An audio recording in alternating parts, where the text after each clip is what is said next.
Welcome back to our channel. In accounting, different methods are used to record financial transactions. Two of the most common methods are cash basis of accounting and the accrual basis of accounting. In this video, we'll explain these two methods and what makes them different from each other. We'll start by explaining what cash basis of accounting is, as well as explain the same for accrual basis of accounting. We'll also cover the differences between these two methods. We'll then discuss some of the advantages and disadvantages of each method, and further discuss when to use each of these methods. We'll then conclude by summarizing and recapping what we covered in this video. So, subscribe now to our channel, and let's get started in understanding the difference between cash basis of accounting and the accrual basis of accounting. Let's first explain what cash basis of accounting is. A cash basis method is an accounting method where revenues and expenses are recorded only when cash is actually received or paid. The cash basis method is considered the simplest form of bookkeeping. In this system, revenue is recorded only when you receive the cash from a customer or client, while expenses are recorded only when you actually pay the bill. Small businesses and sole proprietors often prefer this method because it focuses on liquidity, which is the actual cash you have in the bank. There is therefore no need to track accounts receivable or accounts payable, which makes it easier to manage transaction without any form of advanced software, and often without the need of an accountant. Let's explain this cash basis method using an example. Let's say you own a bakery and you chose to use the cash basis approach for recording your transactions. If a customer orders a cake on the 2nd of February, but the customer only pays for the cake and picks it up on the 14th of February, then the revenue on a cash basis will be recorded on the 14th of February. This is because the cash basis approach dictates that transactions are only recorded when cash is actually received, regardless of when the order was placed or when the cake was delivered. The key event with this method is the movement of cash. Let's now explain the accrual basis of accounting. The accrual basis method means that revenues are recognized and recorded when earned, while expenses are recorded when incurred. This is regardless of cash movement. In this system, revenue is recorded when it is earned. For example, when a service is completed or a product is delivered, even if the customer hasn't paid yet. Expenses, on the other hand, are recorded when they are incurred. For example, when you receive a bill or invoice, even if you won't pay it until next month. The core of this method is the matching principle. This accounting principle dictates that expenses should be matched to the revenue they helped generate in the same time period. This essentially means that businesses are expected to recognize expenses in the same accounting period as the revenues they helped generate. Returning to our bakery example, this time using the accrual basis of accounting, meaning you record transactions when they are earned, rather than when cash is received. Suppose you have a large restaurant client who regularly orders a significant number of cakes. Because of the size of these orders, your bakery has an agreement that allows the client to order now and pay later. In this example, the restaurant ordered 10 cakes on the 2nd of February, and the cakes were delivered on the 14th of February. Payment for the 10-cake order was deposited into the bakery's bank account by the restaurant on the 3rd of March. Before we provide the answer, please take a moment to consider when you think the bakery should recognize the revenue from the sale of the 10 cakes under the accrual basis of accounting. Would it be on the 2nd of February, when the 10 cakes were ordered by the restaurant, or on the 14th of February, when the bakery delivered the cakes to the restaurant, or the 3rd of March, when the bakery received payment for the cakes? Thanks for taking that moment. Since this example uses the accrual method, then revenue or income will be recognized and recorded when it is earned, regardless of when the cash actually changes hands. Now, let's explain. On the 2nd of February, which was the order date, no revenue is recorded yet. This is because the obligation to perform had not been fulfilled. At this stage, it is simply an agreement or a contract to provide goods in the future. on the 14th of February, which was the delivery date.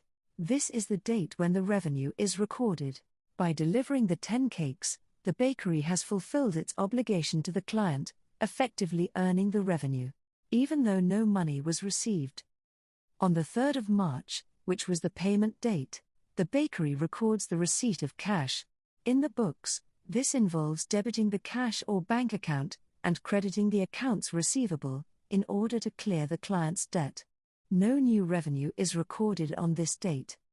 This is because it was already recognized in February. It is clear from the above explanations and examples that there is a difference between the cash basis approach and the accrual basis of accounting. The best way to see the difference is through a side-by-side comparison. The cash basis and accrual basis methods differ primarily in timing, complexity, and their impact on liquidity. Under the cash basis approach, transactions are recorded only when cash is received or paid. In contrast, the accrual basis method recognizes revenue when it is earned, and expenses when they are incurred, regardless of when cash changes hands. The cash basis approach is also considered simple and easy to understand, and requires minimal accounting knowledge. While the accrual basis approach is more complex and requires a stronger understanding of accounting principles, it does, however, provide a more accurate picture of a business's financial performance and obligations. From a liquidity perspective, the cash basis approach offers a clearer view of actual cash available, which can assist with short-term cash management. The accrual basis, although less intuitive for tracking immediate cash flow, it does, however, help businesses anticipate future cash inflows and outflows, supporting better long-term planning and decision-making. Let's now explain the differences between the cash basis and accrual basis of accounting, using an example. Returning to our bakery scenario, let's recap the facts. Suppose your bakery has a large restaurant client who regularly orders a significant number of cakes. Because of the size of these orders, your bakery has an agreement that allows the client to order now and pay later. The restaurant orders 10 cakes. On the 2nd of February, the cakes are delivered on the 14th of February, and payment for the delivered cakes is then deposited into the bakery's bank account on the 3rd of March. Again, before we provide the answer, when do you think the bakery should recognize the revenue from the sale of the 10 cakes? Under each accounting method, would the revenue be recorded on the 2nd of February, the order date? Or on the 14th of February, the delivery date? Or on the 3rd of March, the payment date?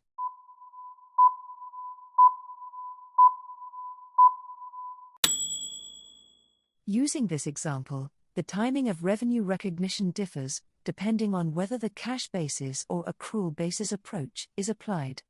Under the accrual basis approach, revenue is recorded when it is earned, which occurs when the goods are delivered to the customer.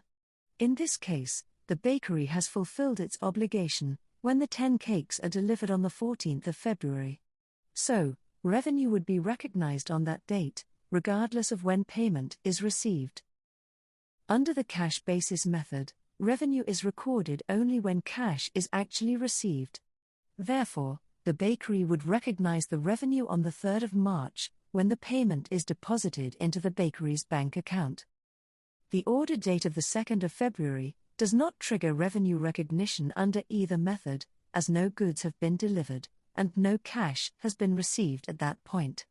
This example highlights how the accrual basis focuses on economic activity, while the cash basis focuses on cash flow.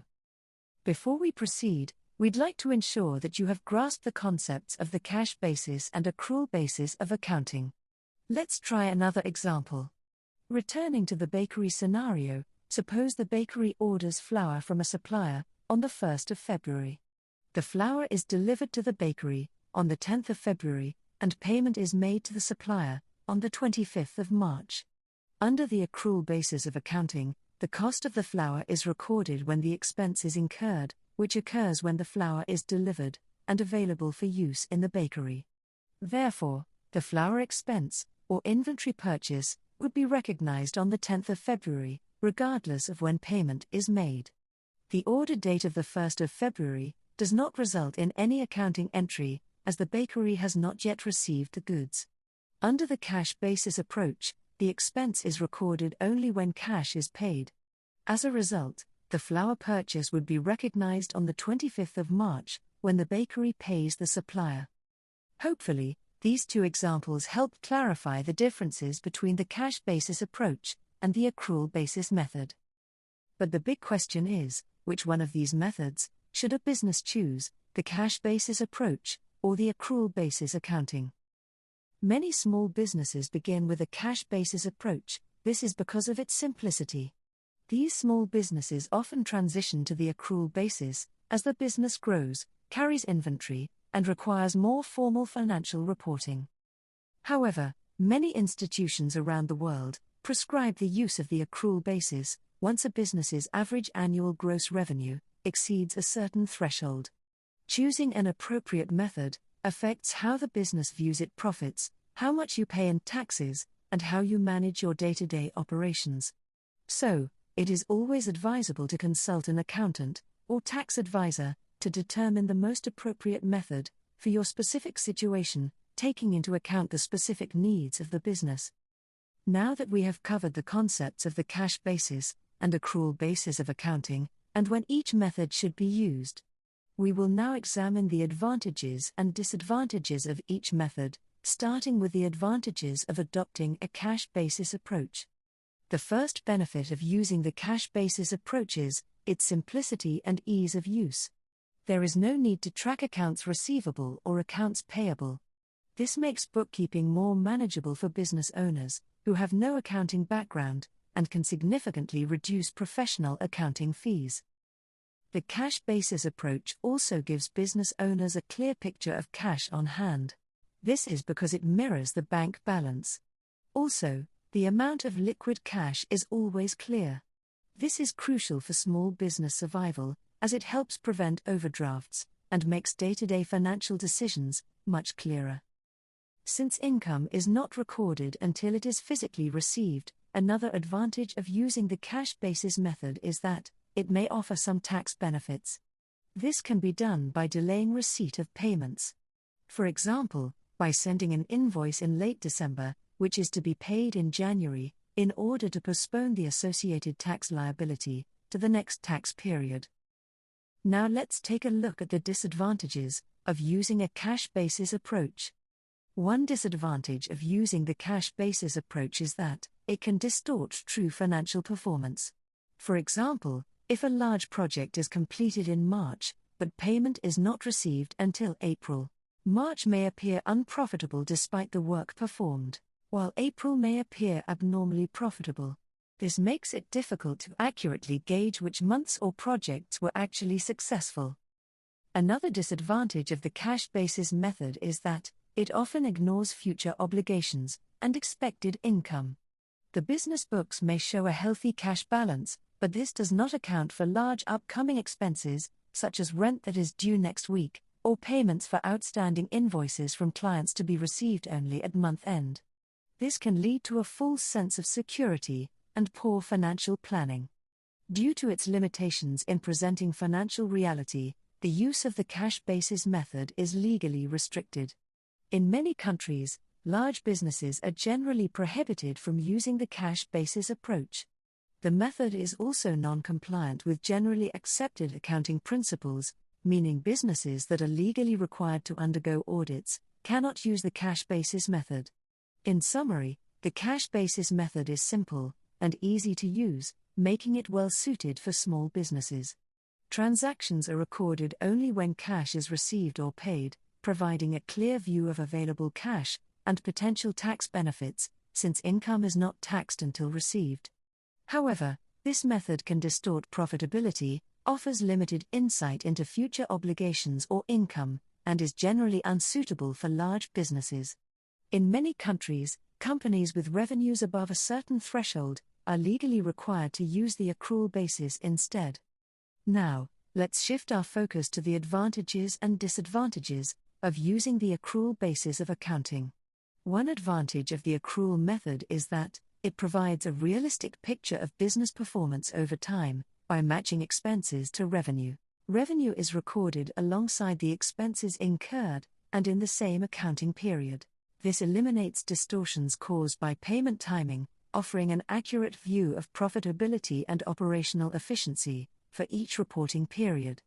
By tracking obligations and expectations, the accrual method provides a clear view of business cash flow. This visibility is essential for informed decisions about hiring, purchasing inventory, securing loans, and planning for growth.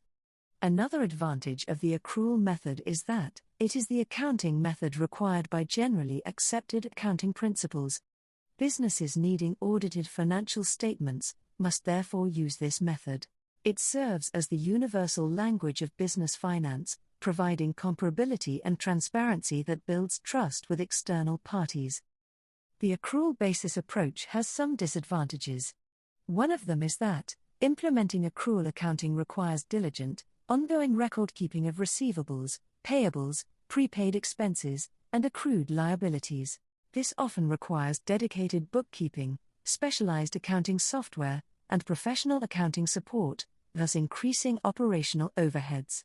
Another disadvantage of the accrual method is that income statements may show strong profits, while the bank account remains low, particularly if customer payments are delayed. Without careful cash flow management, a profitable company can fail due to an inability to meet immediate obligations such as payroll, rent, or supplies. With the accrual method, income is recorded when earned, such as when an invoice is issued. This can result in taxes owed, even before the cash is received. This may create a cash flow squeeze that may require using other funds in order to cover tax obligations on uncollected income. In summary, the accrual basis provides a more accurate and realistic view of financial performance. This is done by recording income when earned and expenses when incurred, regardless of cash flow. This approach improves strategic planning by tracking future income and upcoming obligations. This method is also required for audited financial statements and for businesses seeking investment or financing. However, the accrual method is more complex, requiring detailed record-keeping and often specialized accounting software. It can create cash blindness, where a business appears profitable on paper, despite low or no cash on hand, due to unpaid invoices. Additionally, taxes may be owed on income before cash is received, potentially creating short-term liquidity challenges. To summarize, the cash basis approach focuses on the flow of money, while the accrual method focuses on the flow of value. The cash basis method is also simple and easy to manage, whereas accrual accounting, although more complex, provides a clearer picture of financial performance. The bottom line is that understanding both methods is essential for success in accounting studies. We've come to the end of this video. Remember that you can always save the video and re-watch it later if you need more understanding on the topic we've covered. We also hope we were able to provide more clarity on the topic. If we have, please leave us a comment below this video, because we'd love to hear from you and what you have learned. Also, please press the like button to show your appreciation, and you can also share it on your social media or via WhatsApp. Until we meet again, happy learning. From Kano Academy. Stay creative, stay curious, and stay connected.